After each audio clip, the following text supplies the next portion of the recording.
guys bring a wealth of knowledge, and I appreciate them, and I appreciate the opportunity to work with them. Thanks, Larry. Yep. Well, good morning. Good morning. Good morning. Let's set this right here. Can't shoot off the notes, brother. That's right. That's right. That's right. Actually, we want to thank you all for having us, letting us talk here. Any chance we get to talk about our mission, what we get to do is always welcome. So, thank Mr. McFalls and thank you, Mr. Cisco, for setting this up and allowing us to come this morning. You got the next slide. Basically, we were asked to come talk about what we do at KDPH in the Preparedness branch. And we do a plethora of things. So, how we're going to kind of go through this morning.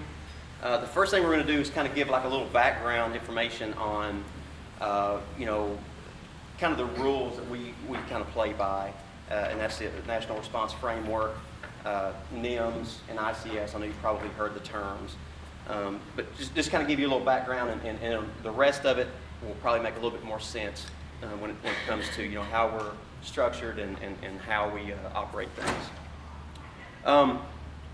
Second objective there, we're going to break down what the emergency support functions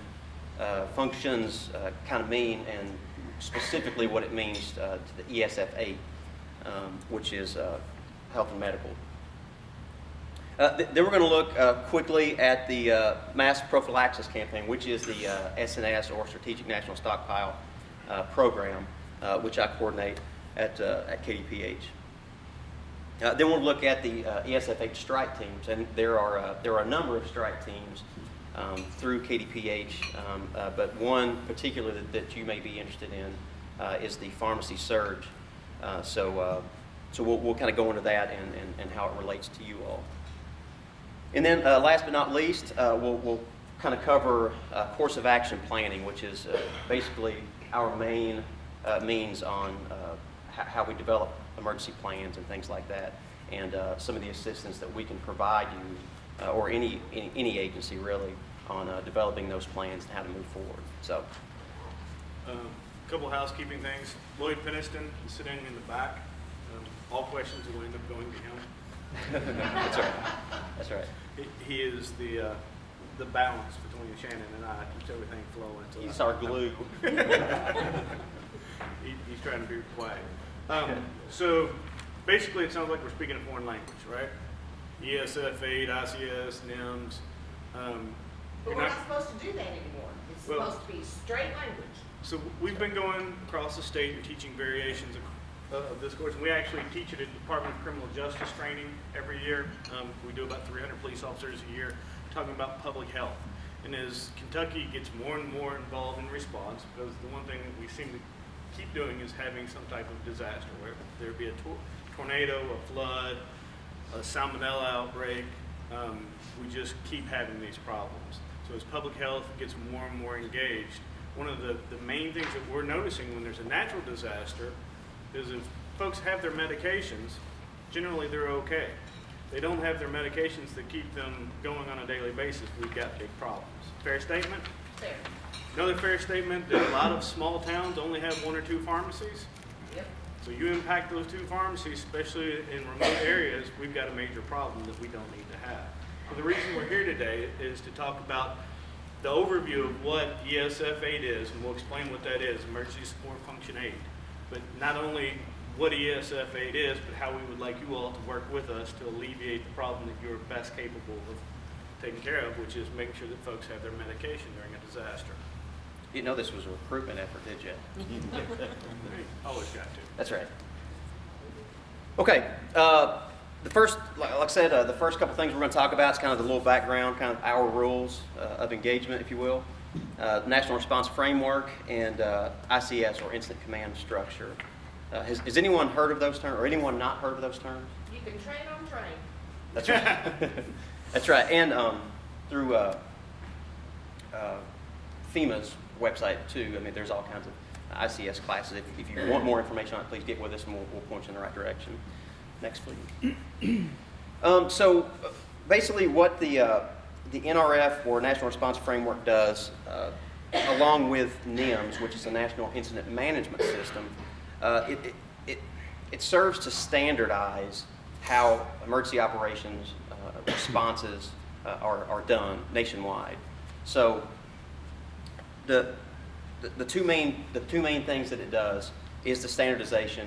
It also specifies your emergency support functions, which could be anything from transportation to communications. They're all outlined. Transportation, fire, search and rescue, and ESF8, which is health and medical. That's the one we kind of fall under. So it outlines those roles and responsibilities so that there's a unity of effort there. There's basically a guideline or a structure that you fall under that keeps you in your lane, if you will. So that way, all the 1,000 points of light are covered in a response. Which, if you all have ever been in one, you know that it can get crazy pretty quickly. So it serves to put a structure to it. Do you want to talk? Okay, so National Response Framework is basically, we've all got the same jurisdictional duties, right? Whether you're a police officer, a firefighter, public health, pharmacist, the rules that guide us don't change when there's a disaster, right? KRSs are still there, KARs, federal laws. So what the framework's supposed to do is help those like-minded resources organize. So there's 15 emergency support functions. And let's have a quiz. So there's 15 of them. And if we talk about all 15 of them as a whole real quick, I think that'll kind of explain why. ESF1, we just call them ESFs. We abbreviate everything. If you hear us say an acronym without explaining it, throw something to Shannon. Just fair? Fair. ESF1, who knows what ESF1 is? Transportation. Makes sense? So your transportation assets, whether they be county, transportation, federal, state, different transportation agencies, they get together and plan as one support function. And that's any form of transportation, air, rail, vehicle, anything like that. Yeah. So. ESF2 is communication. So whether we're talking about how we use the internet, cell phones, radios, because satellite radios, ham radio, all that planning falls in together.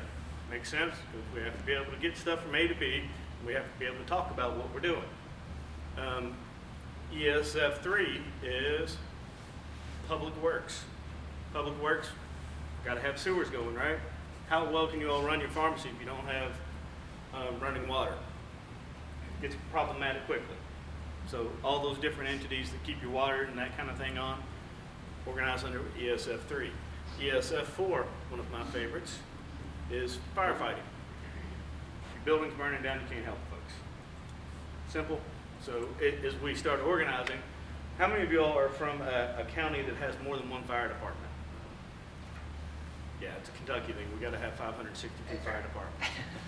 So during the day, I'm from Scott County. Normal day, the city fire department handles stuff inside the city. County handles stuff outside the city. And we have a couple of volunteer fire departments that help in the small towns. Well, when there's a disaster, they've got to work together. And how they organize is through the ESF4 plan. ESF5 is emergency management. Yeah, so that they kind of coordinate all the other ESFs. ESF6, another touchy subject that we get right on the edge of, is mass care. Oh. Yeah, no. Mass care, sheltering. So when you have people displaced from their homes, making sure that they have the basic necessities, food, water, those type of things, big deal, right? And especially in Kentucky, because there's no one state agency that deals specifically with sheltering. So when we start planning mass care, getting Red Cross involved, public health, because we have legal responsibilities, making sure that they can get the medications that they need to those people that are pushed to shelters. Because typically when folks end up in a shelter, it's because they're running away from a tornado or a flood. Think about it. Do they remember to grab their medication before they go? No. They're lucky if they grab an extra pair of shoes and socks. So they end up in these shelters with no medications. So that's a place where public health doesn't have the lead in sheltering, but we have a support role through that. And another piece of that too is that continuing to work on is the pet situation too. You know, when you have and I'm going to be one of those, shows up at the shelter with their dog under their arm, you know. She's 70 pounds, so it may be a little difficult, but I'm definitely going to show up with it. So that's another thing that, you know, we've been working on steadily to try to get a handle on, because it's a big issue, and being able to shelter those pets. You know, the goal being to shelter them with their owners. That way that, you know, you don't have to use any other resources to take care of those animals. The owners can do it. So, but yeah, that's just definitely another piece of that. ESF7, I'll kind of speed up here. ESF7 is resources. So that is a group of people that get together to make sure that we all have the resource support that we need. And a lot of that happens at a county EOC, and we'll talk about emergency operations center as we go through the day. ESF8, it's our bread and butter. That's public health and medical, which is pretty broad when you sit down and think about it, because it's all of public health, which is a whole lot of stuff that we don't think about on the regular day that keeps society rolling. And then it's all the medical aspects. So during a disaster, we do everything from inspecting shelters to make sure the hospitals have what they need. ESF9, what is it, Shannon? Search and rescue. Search and rescue. Big deal, gets a lot of publicity. It's a hard thing to do. With search and rescue, finding the folks that are missing. ESF10 would be hazardous materials, making sure that the coordination of cleaning up hazardous materials, spills, or any type of hazmat scene falls under ESF10. ESF8 is 11, which is kind of a big deal in Kentucky. Or did I say ESF8 was 11? The next ESF is 11, which is agriculture. It's early. It's instant. Yeah. Ag. Kentucky's got a few rural areas with a few farm animals in it, so dealing with agriculture during a disaster. During the ice storm, one of the big things that we had to deal with that nobody talked about is keeping power on at dairies. Well, I worked in emergency management at that point, so I had to help find resources. But dairy cows don't do well when they're not milked. They're to the point where they have to be milked. It's about every 12 hours, Lloyd? They have to be. And it's all mechanical, so you can't do it by hand anymore because you've got one guy and 456 cows. So they have to keep the lights on to keep the milk flowing, quite literally. ESF 12 is power. How easy is it to run a pharmacy without lights? 13 is law enforcement. That goes without saying. They have their own ESF because they need to be able to organize state police, local police, county police. Because during a disaster, once again, in Scott County, we've got Sheriff's Department, Georgetown Police, Sadie'ville Police, Stand Your Ground Police. They've got to be able to work together because disasters don't care about jurisdictional lines. 14 is recovery, which is moving from that life safety mode to getting the doors back open in businesses. Once people can get to Walmart, life starts to get normal again. That's the reality of life. And then 15 is public information. People don't know Walmart's open. They don't know it's open. Yes, so as you can see, you know, the goal of the emergency support function, the ESFs, are to, you know, standardize that unity of effort to make sure that each of those sectors, if you will, are covered and organized. Yes. Good. And then there's a whole bunch more, but not ESFs, but framework stuff that talks about how we go from getting prepared to responding to moving into recovery to returning to the new normal, as it's termed now. And Mike, you'll be speaking to our partnership with ESF8. Yes. Yeah, we're going to paint the broad picture and then dial it down to, hey, what can you do to help in a disaster? And what we've already committed to. Yes. Sure. Yeah. And at that point, please jump right up in here and go in. I'd much rather talk to folks than talk at folks, so please keep heckling. ICS, the Incident Command System. Sounds daunting, but basically, ICS has its roots in World War II. When NATO forces were getting together to attack Allied, they needed a way to integrate British soldiers with American soldiers, regardless of rank structure, because the British general may not know as much as the U.S. colonel or vice versa. So believe it or not, those lessons learned in World War II were brought back to the States, and those vets, when they started fighting big forest fires out west, figured out that they needed a quick way to integrate fire departments. So they came up with the early stages of the Incident Command System, which is evolved into a very complex set of rules that allow us to quickly organize based on what you can do, not what your daily job is or your role. So during ICS, I may very easily work for Shannon. If Shannon is the subject matter expert and he's the guy that can get it done, I may be put in underneath him, and during that event, he is my boss. I contend that there are two things that you need to remember about ICS, and you'll understand everything. One is unity of command. So the basic tenet is once you show up and are instituting ICS, you get told who your boss is. That's the only person to tell you what to do. Pretty simple. So what happens in a disaster? Everybody runs in and goes, oh, you need to do this, you need to do that, you need to do that. And nobody knows what anybody's doing. So it formalizes that discussion about who's doing what and how it's organized. So you have one boss, and even that person's boss can't tell you what to do. Does that make sense? It's a way to organize that. Because on a fire scene, things can go south very, very quickly.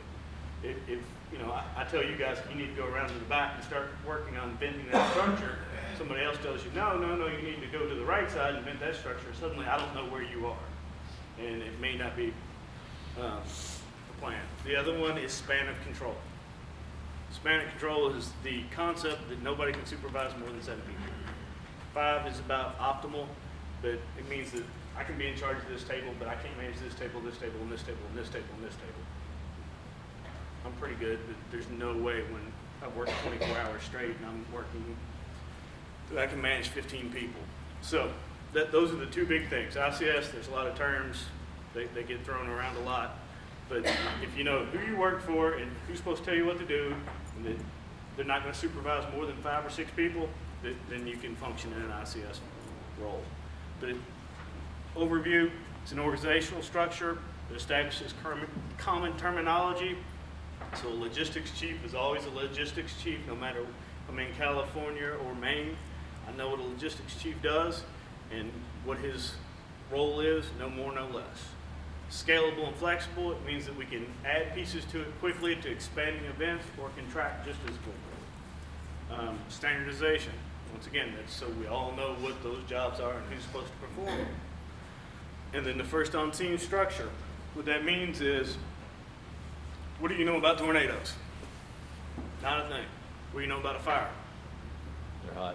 Yeah, that's a common thing. You just stay away from them. When it gets too hot, you back up. If you're the first one there, you're in charge. And you remain in charge until you say, okay, now Shannon's here. I'm handing the incident command position over to him because he's the expert. So what it does is, if daily operations, the first police officer, the first firefighter, the first EMS guy, the emergency manager, whoever is there first, that is who establishes on-scene command, and they remain in charge until they give up that role. Fair enough? And it all expands from there. So if we had an event go on right here, somebody pick a disaster. Flood. So start flooding. You're first one here, you're in charge. As these people start going in, it's your job to organize them until you can con somebody else into taking over. It's that simple. Yeah. Being the incident commander is no fun. Give me an ops job any day of the week or a log job. So does that kind of explain ICS in a nutshell? The main overarching principle is a standardization. It really is. It's so that, you know, I can go or you can go anywhere in the country and know exactly what they're saying and know exactly what your job is on a grand scale. So that's the main goal. So when New York was asking for log chiefs last month, we knew exactly what they were asking for. Then they wouldn't let me go. So ESF 8. Texas just mission statement. So this is the ESF 8 description. I won't read it to you, but I'll give you some time to read that. That is the ESF 8 role. It's, go ahead. FEMA speak for basically all things health, medical, public health. That's what it's supposed to organize. So if it's local health, and folks, we're real familiar with what public health does.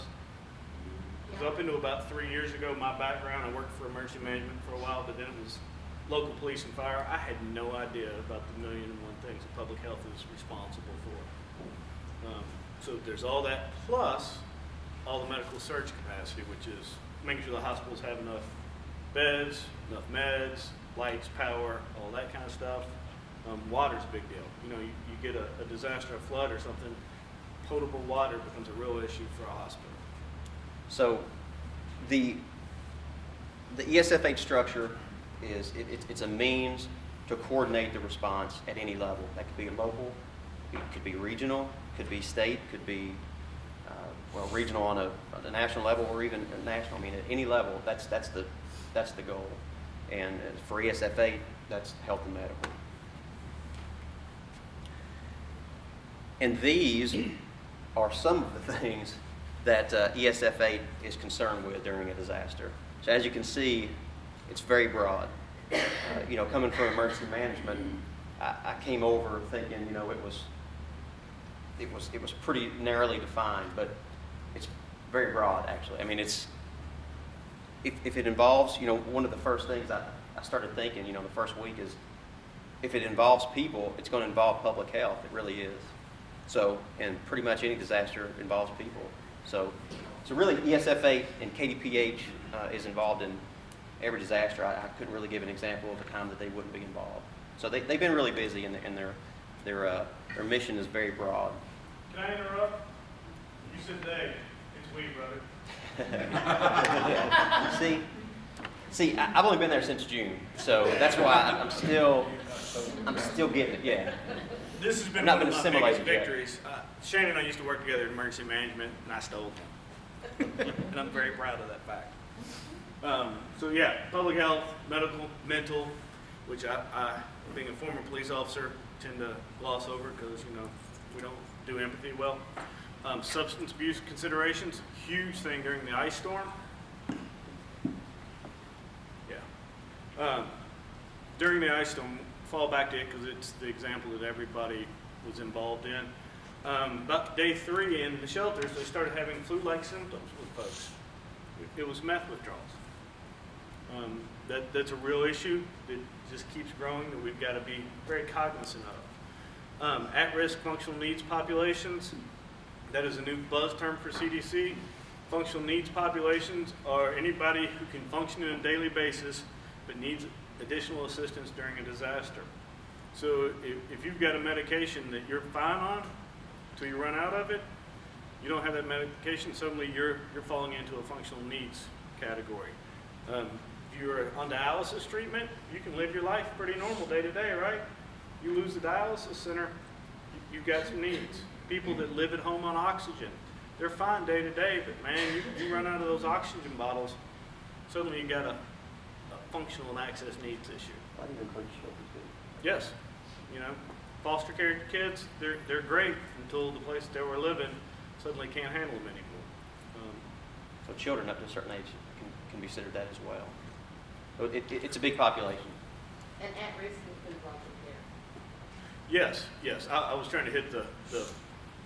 That's where I work, so it's my bad. Okay. Okay. Yeah, long-term care, and that's kind of my running joke. They're always first in my mind because I always forget them when there's a disaster. That's why our plan is shelter in place. I keep them on my background. I get the whole hospital's got to be there. Okay, we got to check on this, got to check on this. Then about 20 minutes in, I go, oh, long-term care. So it has gotten to be the joke with me, and that way I always think of it first, because as long as the long-term care facility has power, has staff, has the stuff they need, that population is fine. If you turn off the lights in a long-term care facility and don't give them gas to keep your generator going, we got problems. Quickly. Fair? So do you all study scenarios or Yes, we do. events around the country that have happened? Yes. Like the Katrina and how New Orleans reacted to that and all that? Not as much as we would like, because Kentucky has been on about a 90-day cycle with disasters. And what the general public doesn't know is we haven't had a big disaster since, was it March, the tornado? But we have had 14 Department Operations Center activations between then and now. Because we've been dealing with an LCMV outbreak, Salmonella outbreak that was 20 states, LCMV was 10 states, the fungal meningitis, we've been dealing with that. We had a rabies issue that we ended up having to call and document about 200 potentially exposed persons. So we've been so busy this summer that we haven't had a chance to do a whole lot in the last year or so, We but sent yes. a bunch of people to sing. Did you? A bunch of my friends from Eastern that are teaching in nursing school now. Mm-hmm. Yeah. And if I understand your question, basically there's a structure in place there through Homeland Security and FEMA where they do just that, and we fall under that structure as well. As we call it HC, the Homeland Security Exercise and Evaluation Program, where they develop after-action reviews after whether it's a real-world event or even an exercise, and you take those lessons learned and you formalize them basically into a report, and that's what we typically look at, and then adjust our plans based on what those identified issues or concerns may be. Well, I guess ultimately where I was going to get to was the fact that I wanted the non-media response on where the failure was there. Was it a federal issue? Was it a state issue? Sure. Was it a local issue? Yes. And that is done through that review process. But yes, it was a little bit of everybody.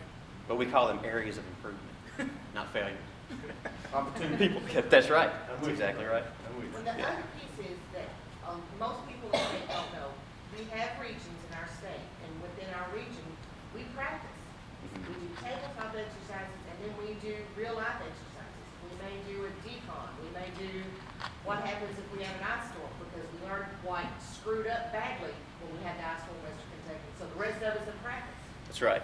And that's a great intro into our next slide, which is KDPH's preparedness and what our mission is. And we do just that. I mean, our goal, if we're not dealing with a disaster or an emergency of some type, is to prepare folks at all levels for being able to do that, for emergency preparedness. And we do that through planning, training, and exercising.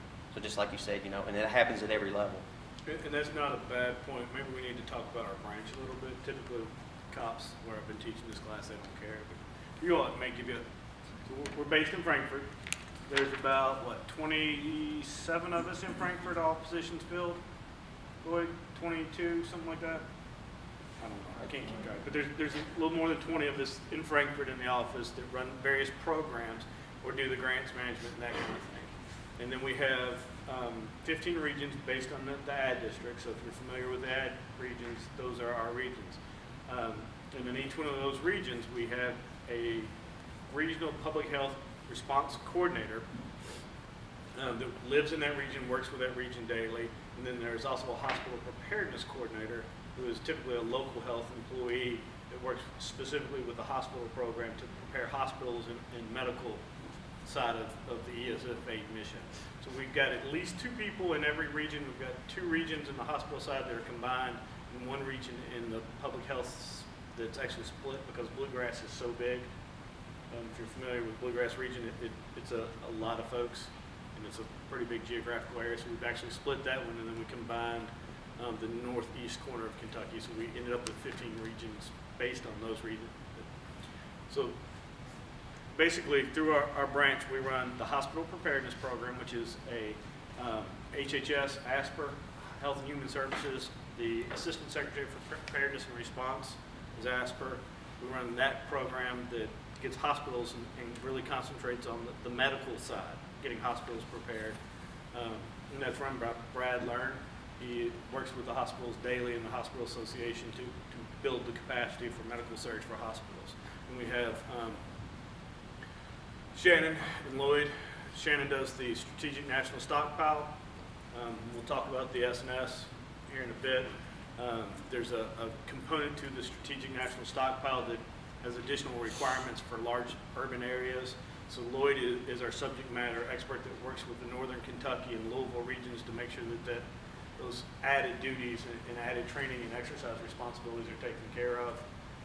That's Lloyd's baby. Then we have the Medical Reserve Corps. Heather was here yesterday. That is how we attract, train, and credential volunteers prior to a deployment. So that's how we would go through. And if you're a pharmacist that wants to volunteer during a disaster, you can join the MRC, get your ICS training so you'll understand what we're talking about when I start talking about a plans chief or a logie or those type of things, and then pre-credential you so we know that you're a trained pharmacist who has a license to do what you're supposed to do and can go in and help.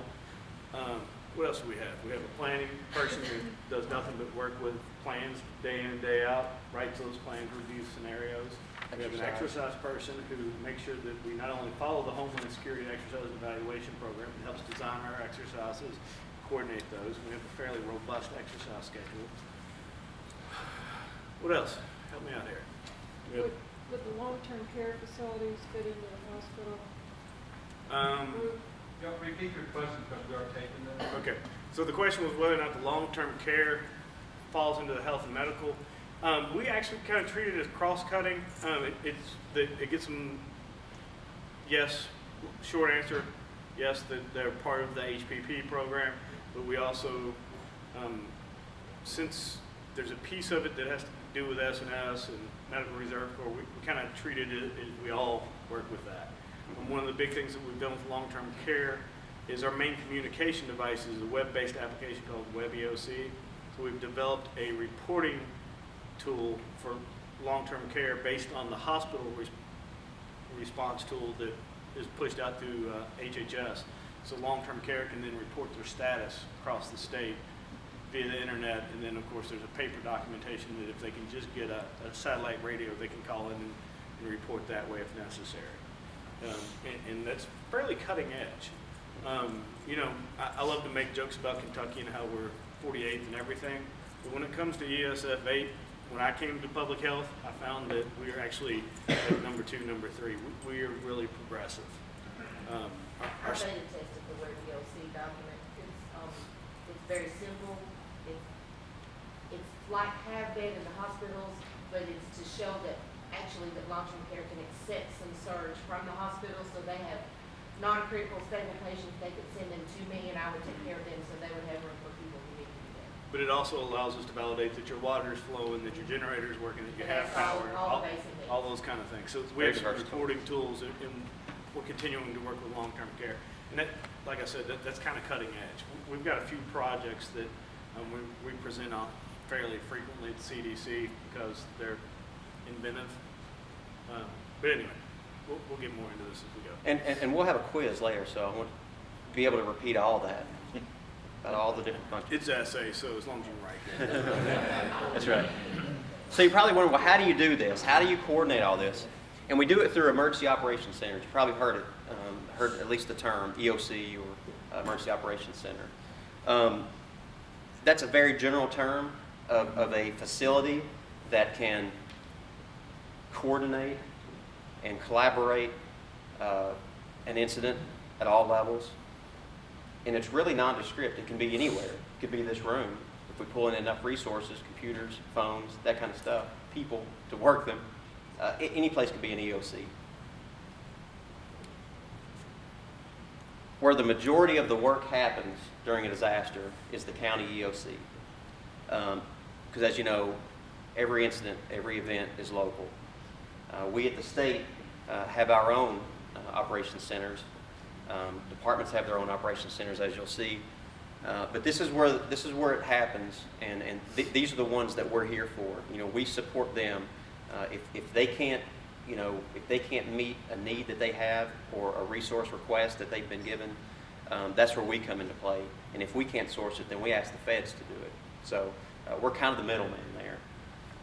Let's hang on for a second. Okay. County EOC. We'll go back to Scott County because that's the only one I really understand because I was born and raised there. So a bad thing happens up in Georgetown. It's more than local fire, local police can handle. Be a flood, a tornado, pick your disaster.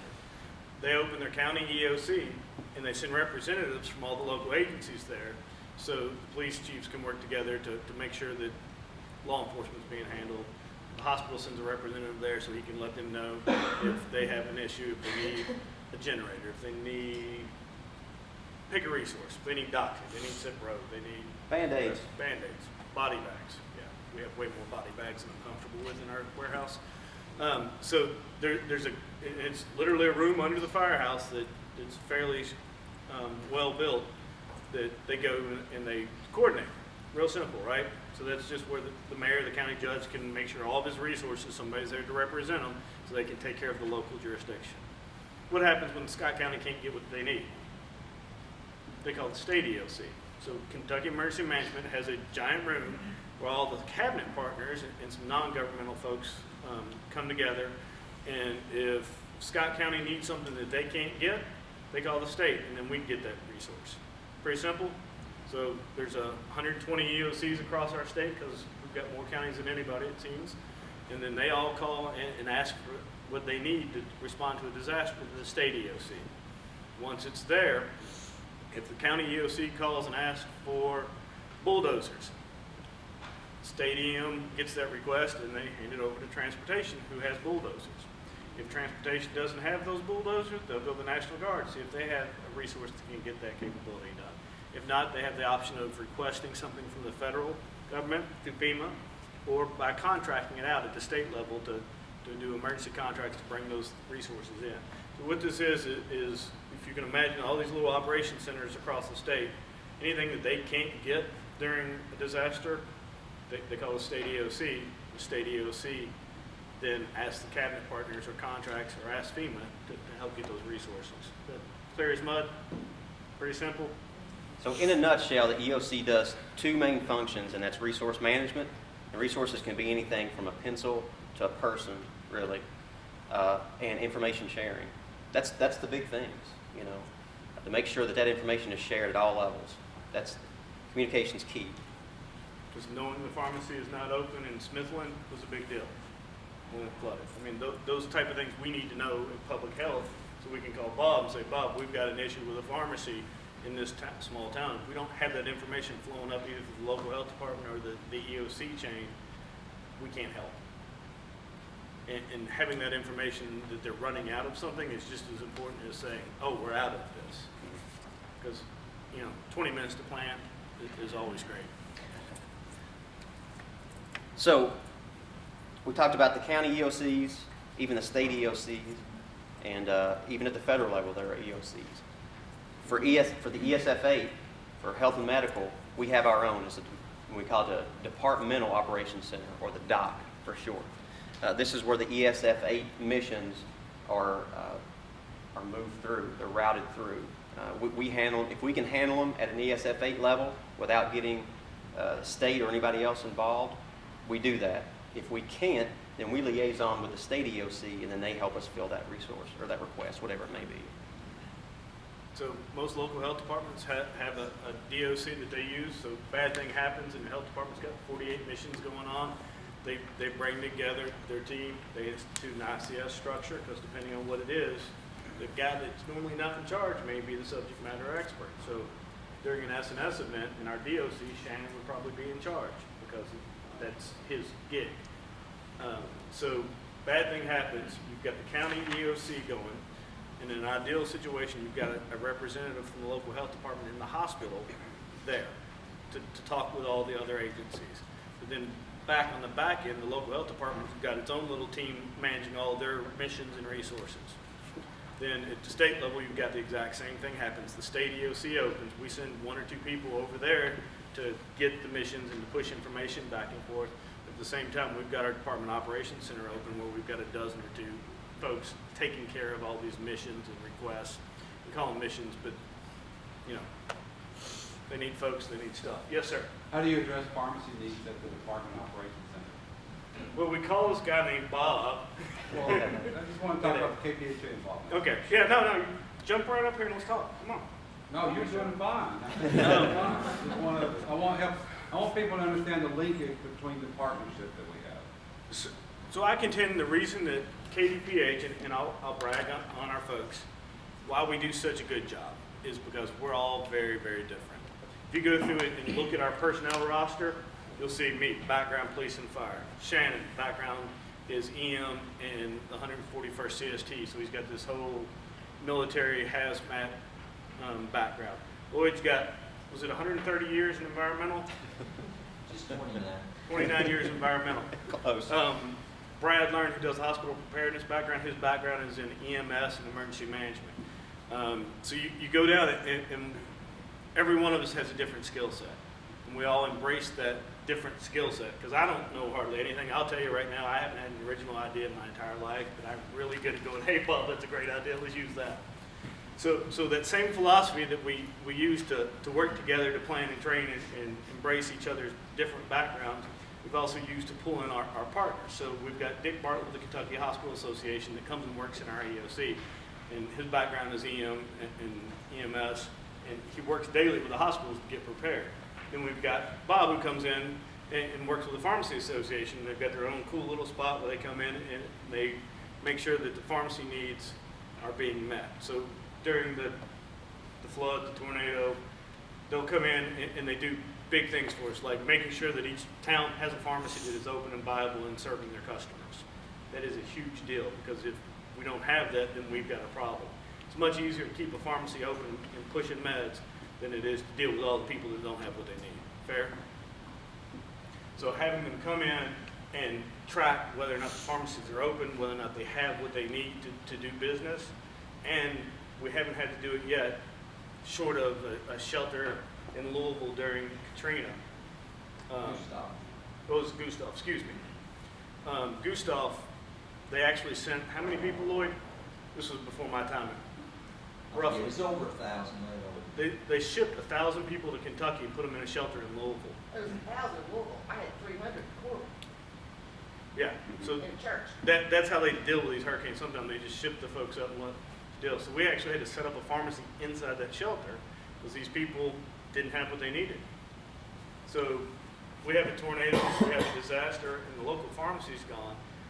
The end goal is to be able to support that resource need at a local level. Anything you'd like to add, sir? Now, I know Lynn will be talking a little bit more about this when he gives his presentation, but I just wanted to make that link with Sure. our partnership. So they are literally in the DOC with us. I mean, they integrate, and yes, sir. I was involved with that Gustav at the Kentucky Veterans Center. And the way I was notified was through KPhA, looking for volunteers. Yeah. And with that opened up my mind to what was necessary for the future. And I became a volunteer emergency manager. And I worked for a couple of gigs, so to speak. The last one being just going down to the center, and like you say, the first thing you do is walk in and say who's in charge, and that person tells you what to do, or everybody else. And, we made calls to Eastern Kentucky to find out how the people were doing after their problems down there, if FEMA help, if the insurance help, if they did any other help, and that was all appreciated by the people that we called. Main thing is maybe 1 hour, 5 calls you got to talk to somebody, the rest of them just nobody answers. So you have to keep trying. There's always something to do as a volunteer. Always. The best thing I can describe an EOC is you've seen those crazy videos of people on Wall Street running around screaming, yelling, getting stuff done. An EOC kind of has that feel. I mean, it's really like a fire scene. It's a whole lot of controlled chaos, a whole lot of folks working way too many hours, doing way too much. It's probably one of the most rewarding things you can do, is it not? I mean, it truly is.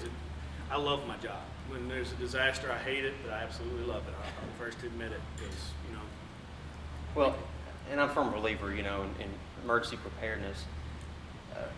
You have to have the realization that you can't do it alone. And we couldn't do it alone without partnerships such as KPhA and especially our volunteers and stuff that work with us. I mean, they're really the ones that get the mission done. So, yeah. How do you handle folks that just show up and want to help? That is typically a local problem. So during the tornado, they had an issue with lots of people showing up. I mean, the reality of it is people don't know that we have a Department Operations Center in our big building, so they don't just show up at the DOC. What we have more is call Bob and say, Bob, we need some folks, and he will coordinate those folks that have the skill set that we need to just show up. Then we'll do just-in-time training, which is, here's your skill set. More importantly, here's the one person that can tell you what to do. And if you have any questions, you ask that person. ICS. See, that's why you only need to know this is the person that tells me what to do, and this is the person I ask advice for. And if nobody else can tell you what to do. You would, if we needed a pharmacist today in our DOC, and Bob started scrambling, and we needed several of you, we would be able to bring you in, give you enough just-in-time training to enhance the skill sets that you already have to be able to accomplish the mission. It's not like we're going to pull you in and go, oh, you're in charge of getting all those resources, have fun. When we bring people into the DOC, we make sure that they have enough of the skill set that we can teach them quickly how to be effective. Because if you're there, you don't want to be a hindrance, you want to help. You're there to help, it's that simple. So we're pretty good, and most DOCs are pretty good about finding the niche where you can help. Spontaneous volunteers at a scene is a whole other issue. Well, that was sort of my question. The ultimate goal, and it's going to depend on the size of the incident, is to route that through the state EOC. They have designated a VOAD coordinator, essentially, which their mission is to get a handle on not only those that have registered and volunteered through the channels, proper channels, but also those who have self-presented or something like that, is to make sure that they get into the system, because there's, like Mike alluded to, you're going to have to look and see what kind of qualifications they have, what kind of training experience, that kind of thing, because you certainly don't want to put somebody in charge of something that has no idea what they're doing. So basically, it's to fold them back into the system to make sure that they can be used and then where to best utilize them.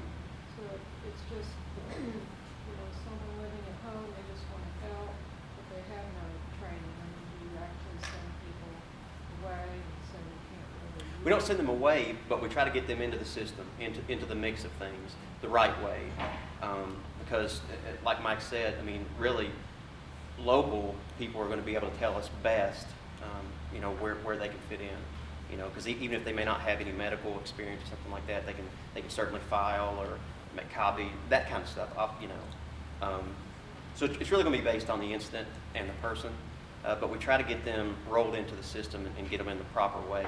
Which is why we're here today. Because the good thing would be is to identify that person. If we know that they're going to volunteer in every incident, let's get their name, let's get their number, and get them into the system because we use them.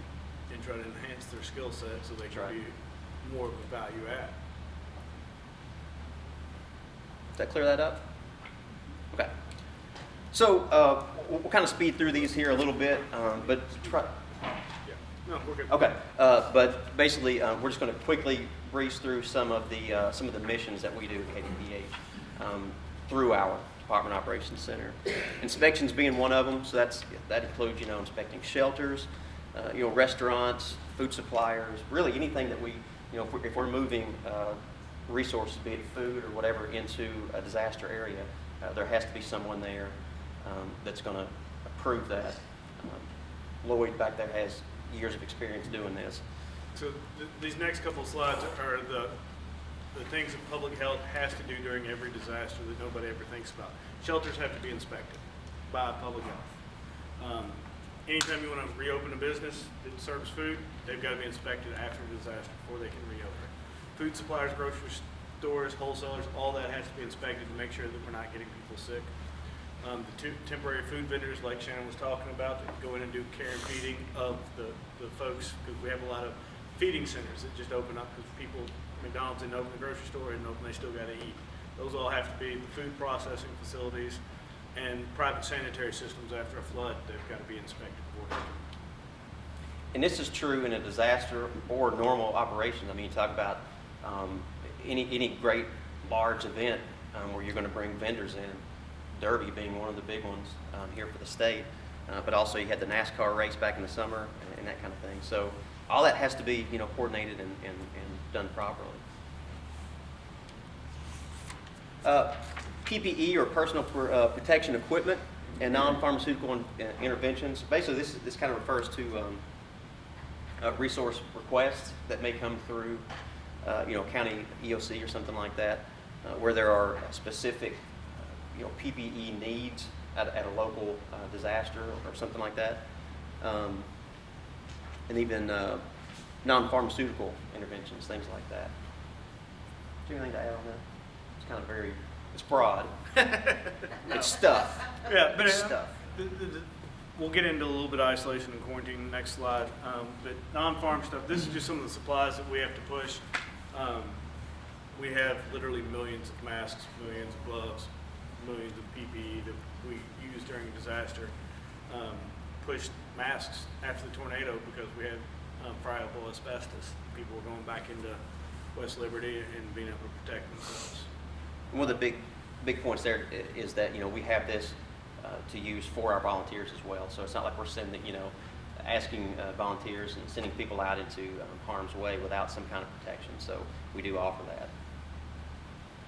During H1N1, you might mention that even in that situation with non-pharmaceutical interventions, mask and all that, because they would come to a shortage, the federal government will release assets and send it to all the states of in regards to that. So they look forward to as far as what's happening out there, so that somebody doesn't run out of a product.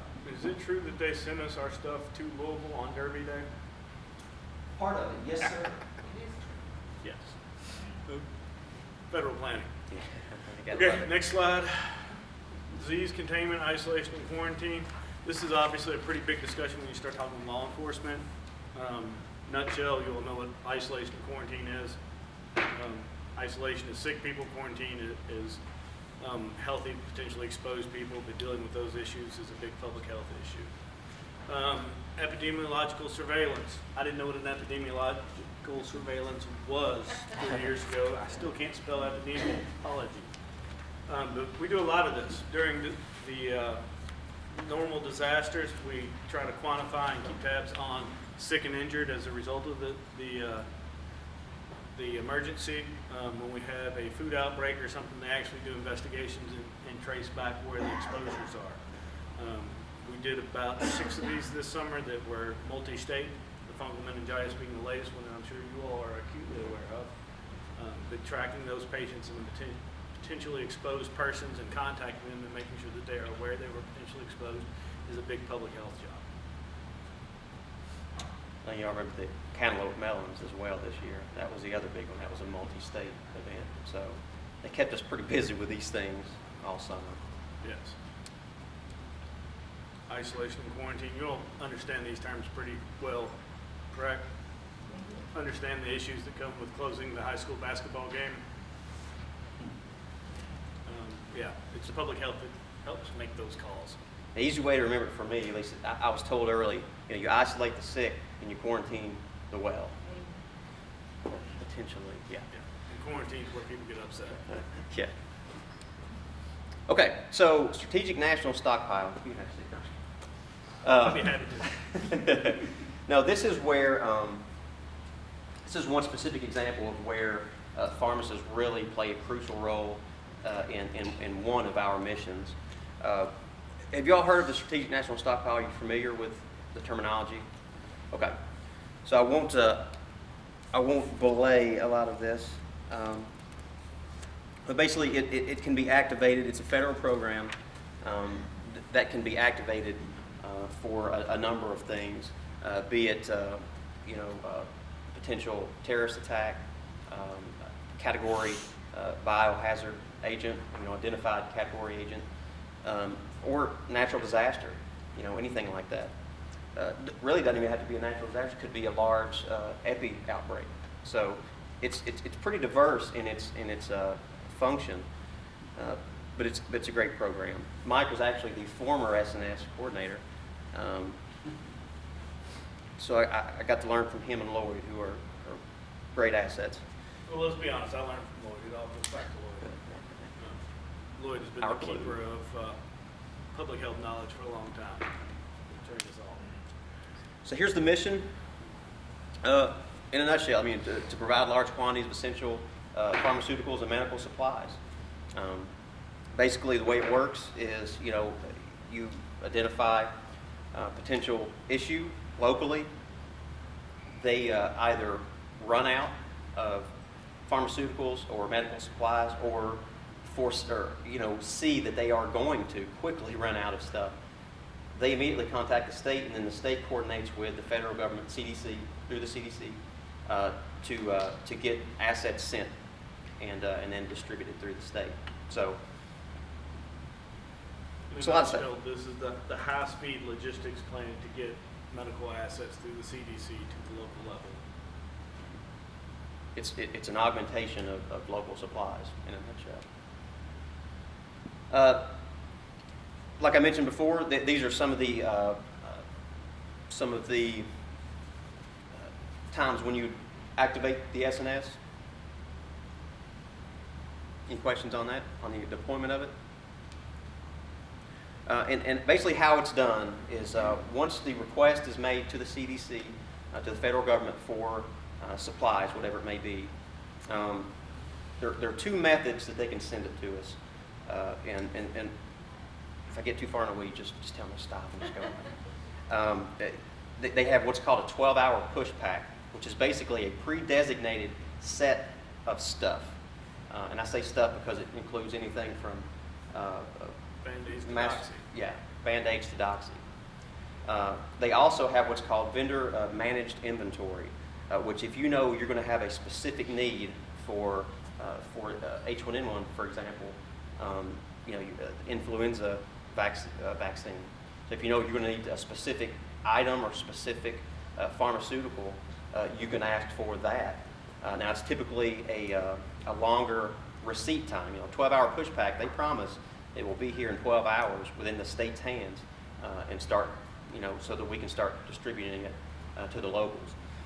Vendor management or inventory or VMI takes a little bit longer, is what they say, but not extremely long. But that way you're getting a specific item. So that's two methods that they send it to. It goes to the RSS. When it comes from the feds, it goes to the RSS, and that is a state warehouse, in all essence, that basically receives the stuff. I'm going to say stuff because I like stuff. Because whatever it may be, receives the stuff, breaks it down into individual shipments, and then distributes it from this location. And it goes to either an RDS, which is a regional distribution site, a regional warehouse, if you will, or it goes directly to a pod or a point of dispensing, which is the local. This is actually getting pills into people. This is a local, could be a health department, could be set up at a school. It's a facility where you're bringing in the public and you're handing them their meds and giving them any kind of information, that kind of thing. So let me go back to the RSS real quick. This is where the pharmacists really tie in, is at the state level. Because when we receive this, in medicine specifically, it could be in bulk. It could be in these big tubs or bins or whatever it may be. They have to be divided, not only into the shipment that's going out to, say, Montgomery County or McCracken County, way out west, but it has to be divided into individual doses, essentially, so that you are giving this pod, this is how many that they're requesting based on census data, number of people that are going to be coming through their pod. It has to be broken down, and only pharmacists can do that for us. So that's really where we lean heavily on you, and you all been a great partner, and we've got those MOAs or memorandums of agreement.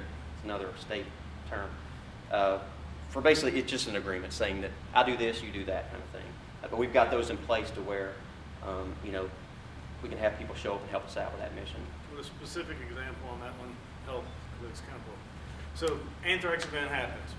Our entire state gets exposed to anthrax, and we've got to give everybody Doxy or Cipro within 48 hours.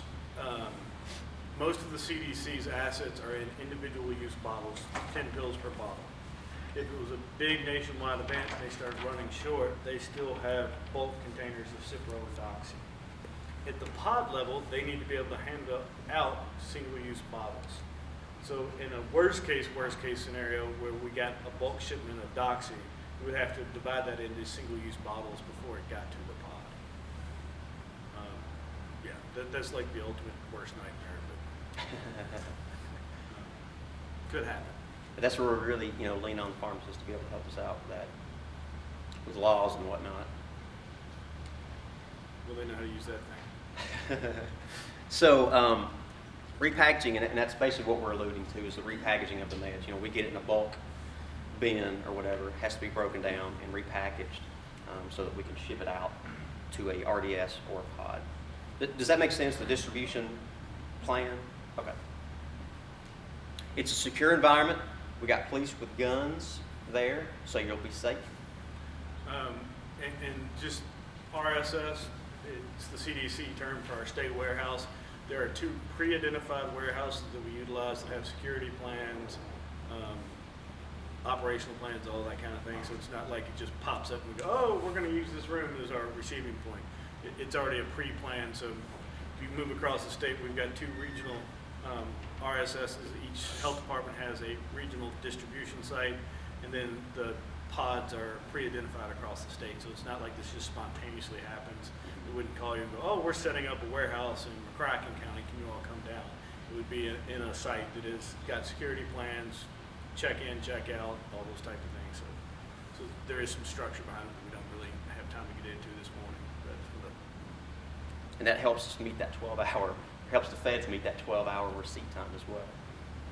At that point, we have 24 hours to get it, to the, or 12 hours to get it to the local place. So it's, I mean, all this stuff's happening really, really quickly. So, strike teams. There are, as we mentioned, a number of strike teams, but the one you're probably interested in is the pharmacy support of the pharmacy strike team. Are y'all familiar, or anybody familiar with the terms of strike team versus task force? Strike team is basically a group of the same. pharmacists, whereas a task force would be a pharmacist, a fire guy, a law enforcement guy. So size, it's independent of size. It's basically it's either diverse or it's a single. My mission. best example of this, everybody knows that ambulances either come in advanced life support system or basic life support. If it's 2 ALSs and a BLS, it's a task force. If it's 3 ALS or 3 BLS, it's a strike team. What it is a quick reference to let you know that all these assets are the same. It's an organizational term through ICS. And where that comes into play, or where that may interest you, is one of the resources that we have to be able to do this, is to move these strike forces to a local site, into the disaster, through our pharmacy trailer, which you all will have the opportunity to see. It's set up out Yeah, that this way in the parking lot, so we'll have it up. Thank you, Mr. Gore, for helping us set that up. And Lynn. thanks, Lynn. It looks fantastic out there. So, but you'll get an idea of one of the resources, one of the great resources that we have available to you. Anything else on that? No, I think you covered it. We've got 1 pharmacy trailer. We've also got some, what we term as mobile operation unit trailers that we could utilize if we needed to set up several pharmacies in an area. This one is specifically designed and set up to be used as a pharmacy. It's got, you'll see it. I don't want to spoil the surprise. It's a pretty cool little trailer that we can drop in the community and be able to take care of pharmaceutical needs.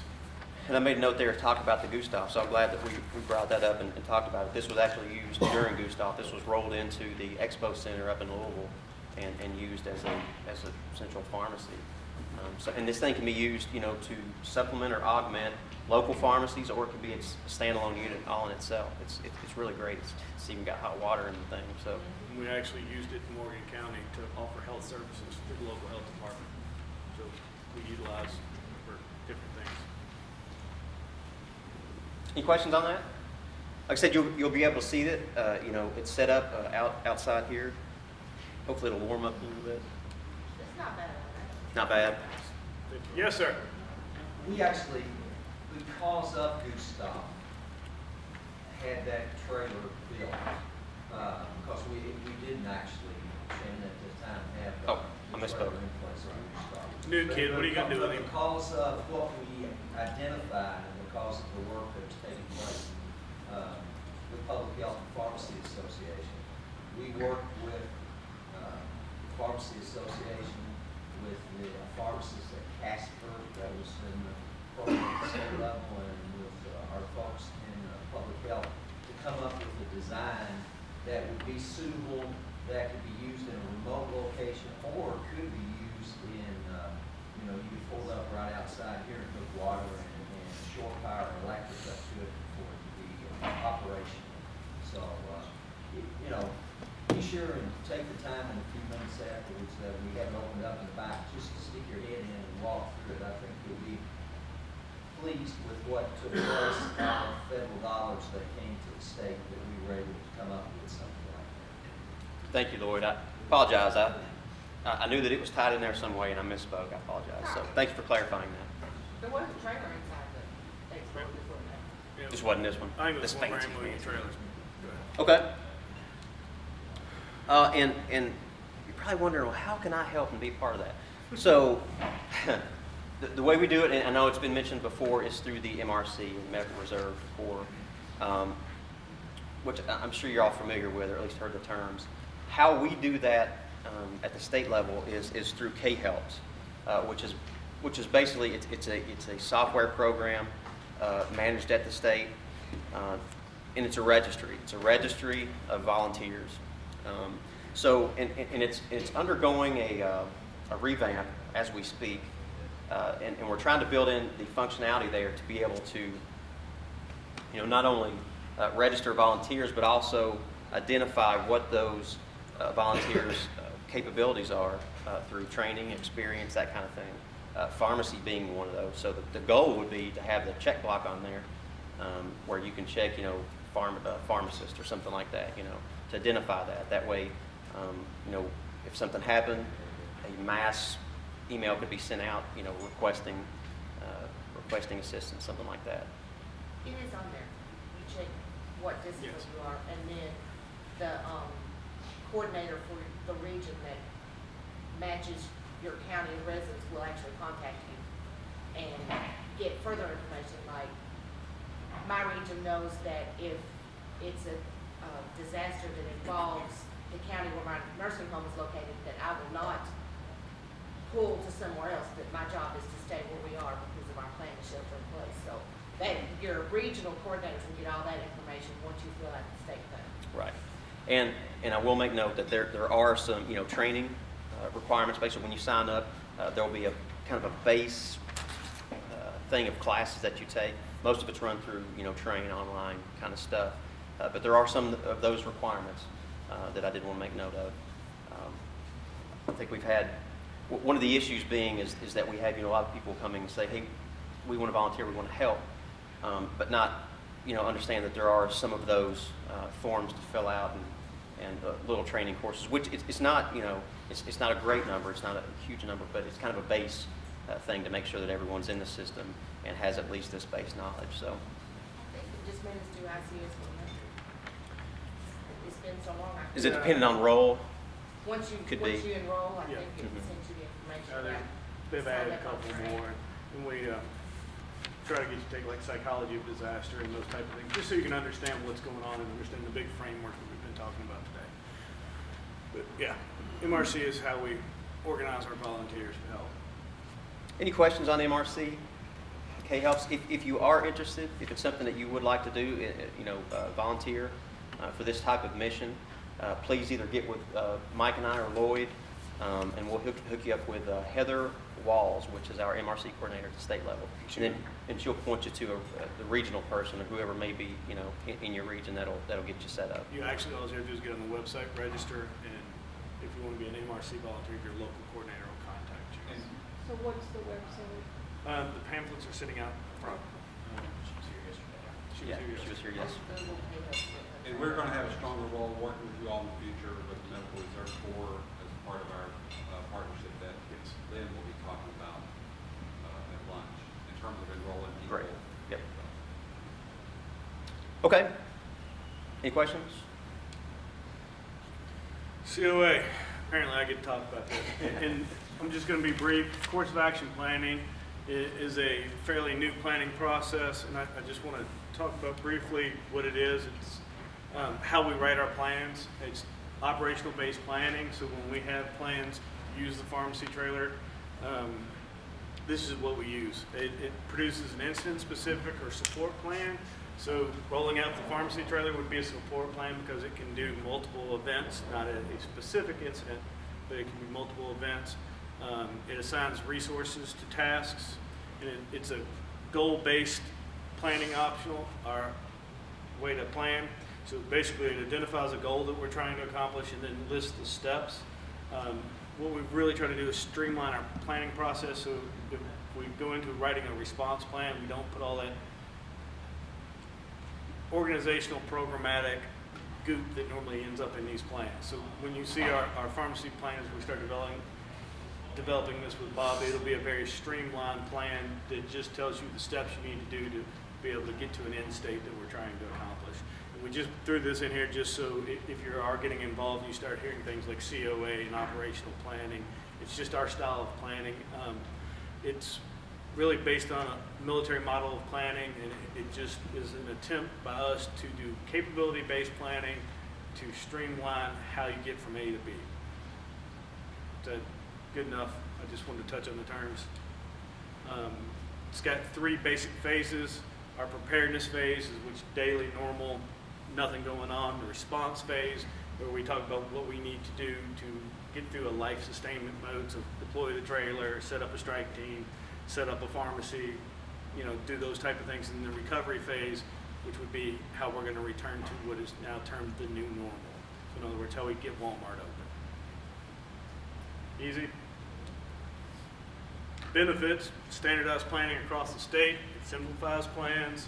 It enhances the ability to develop incident-specific plans. So what it does is it allows us to do a PAM flu that only talks about PAM flu, a support plan that is tailored for the pharmacy plan. So you don't have the pharmacy trailer plan stuck up in a PAM flu plan, so you got to read a 1,000-page document to figure out the 15 steps you need to do to be successful. You've got your own little plan. You go, oh, I can read these 5 pages. It addresses the skill sets needed, the resources needed, and it identifies what conditions, standards that need to be performed. Training opportunities with public health. So this is just a few of the things that we can. Oh, I'm sorry. This is some of the things that we do at the agency level. You know, S&S exercises, decon, hospitals, HON drills, MRC. So we've covered a lot of these today. This is basically just a recap slide to show what we talked about. We teach a course of action planning course. There are ICS classes both online that are minimal, plus there are in-class classes that we have to go and take those classes.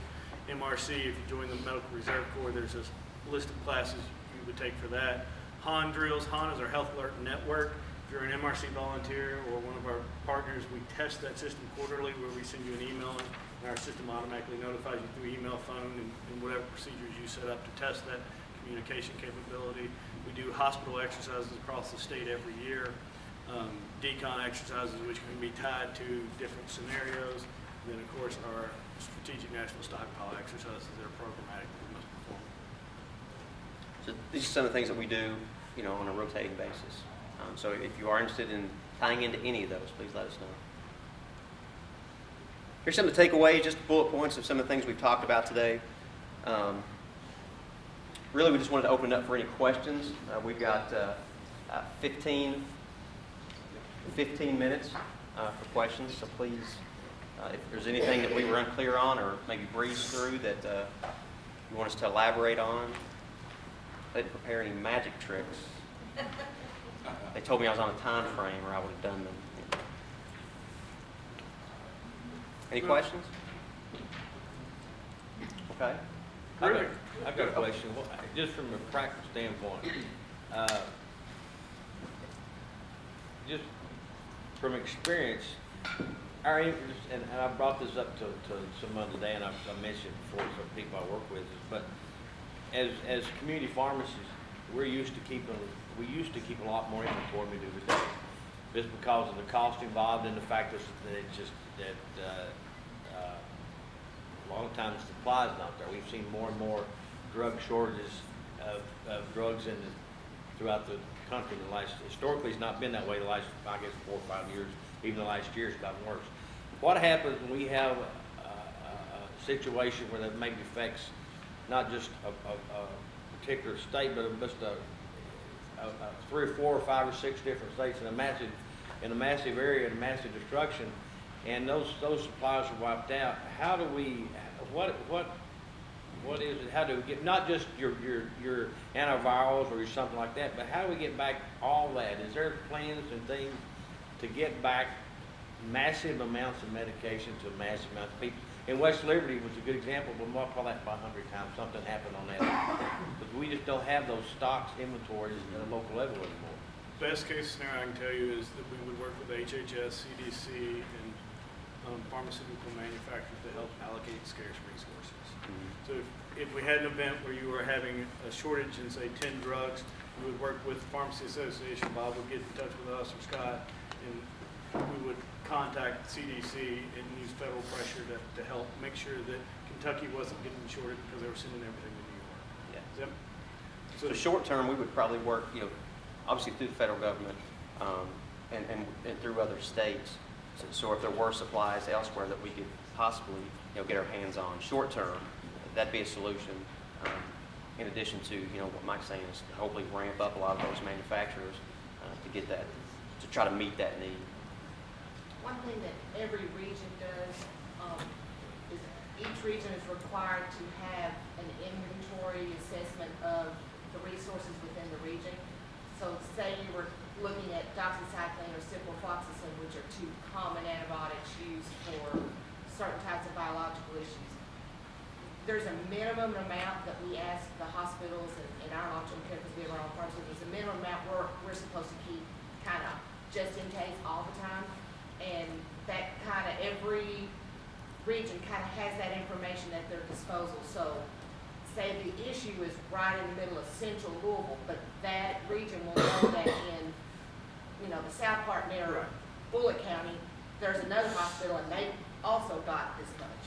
So those are all pieces of information that's in the regional plans. We've done a pretty good job with disaster meds, but the day-to-day stuff we haven't. That's the reality. Yeah. And I think it's every 6 months that I work in hospital, that we submit that information to the health department or our region. Yeah. Our region. That's true. Yes. I think I'm 11 now, they changed their number. We submit that every 6 months to our coordinator. And we've done pretty good fare with the medical for disasters. It's the laboratory that is going to be an issue. That's Well, the and reality. what we do in our region is we have, our regional coordinator has a list of every pharmacy, the pharmacist in charge, and, they have a list of their phone numbers, everything. Fax number, cell number, everything, email, whatever. And we test that to make sure that we can get hold of you. Any other questions? Ruby, thank you. All right, thank you all.